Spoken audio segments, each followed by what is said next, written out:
Hey everyone, welcome back. I'm Moose and today I'm going to be taking you through the best staples you should have in your deck or side deck for the rest of 2021. So let's get into the video. Make sure to leave a like and comment down below what you think about my list, and make sure to subscribe if you like the content. So let's get into the actual staples. Number one being Pot of Prosperity. This card has been a revelation since it was introduced in Blazing Vortex.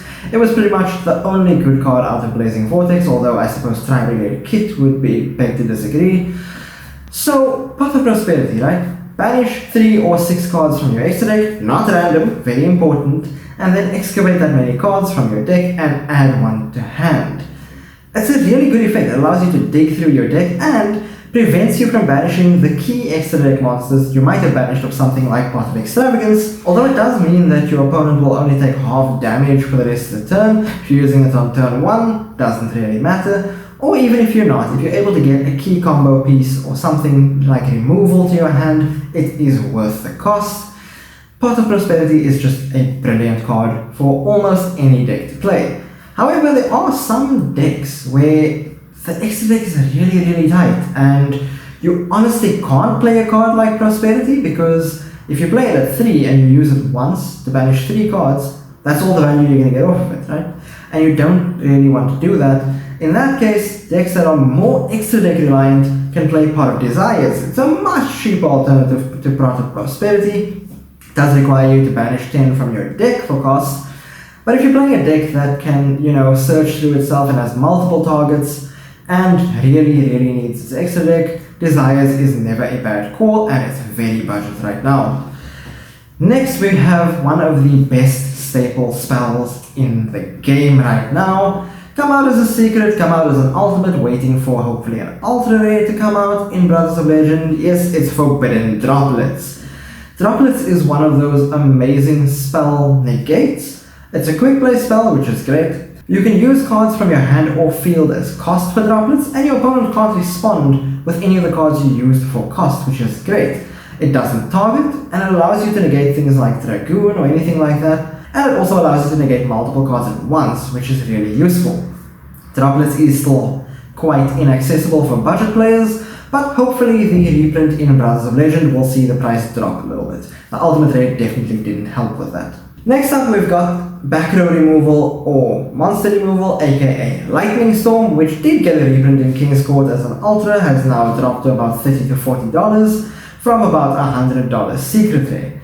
So Lightning Storm is a pretty good going second card. It's not really a going first card, so you want to put it in your side deck to just blow out your opponent's back row or their attack position monsters if they are playing a very aggressive deck, maybe usually link heavy decks as well. So Lightning Storm is a really good card to put in, and it's more flexible than something like Raigeki or Harpy's Feather Duster, but I would always advocate at least playing a Harpy's Feather Duster for Backroad Removal, because it doesn't have the same harsh conditions that Lightning Storm needs to activate. Next we've got Triple Tactics Talent, which is a brilliant card for going first or second.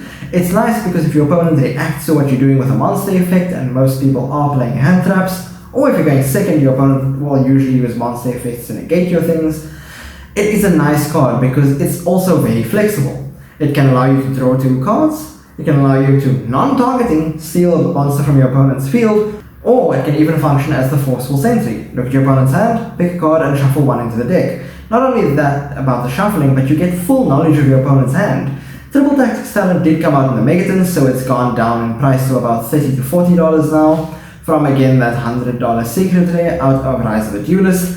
So honestly, Triple Tactics Talent is one of the best cards you can have in your deck.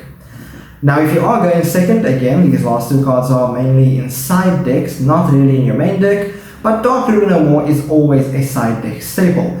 If you go second up against a combo deck or a deck that puts up a lot of negates, especially monster negates, you are going to want to be able to Dark Ruler, get all that negation off the board, and then you can just clear out their board and go off your combos without worrying about what they have on the field. And then the last card we're going to talk about is also a going second staple that would be Evenly Matched. Right? Evenly Matched has come out in Ghosts from the Past instead of coming out in the Trauma structure deck, but it is still a lot more accessible now that it's had its reprint in Ultra Rare and it wasn't short printed. So evenly matched will allow you to nuke your opponent's board, basically leave them with one card left if you activate it from your hand. And honestly, being able to take an established board and just make it one card left, yes, your opponent might pick their best card, but depending on what the deck is that they're playing, you could actually be doing some real damage to an established board there. So evenly matched is still worth playing. And right there is my 7 best staple cards that you should be playing in your main or side deck. Let me know what you think. Are there any that I've missed? I try to keep these as generic as possible. As you know, in this video I didn't talk about hand traps, I was just talking about staple cards. I did do a video on hand traps a few days ago, so make sure to check that out. Make sure to leave a like if you liked the video, leave a comment down below telling me do you agree with my list or not, and what do you think I should do next. Make sure to subscribe for more awesome content like this. Thanks everyone, see you next time.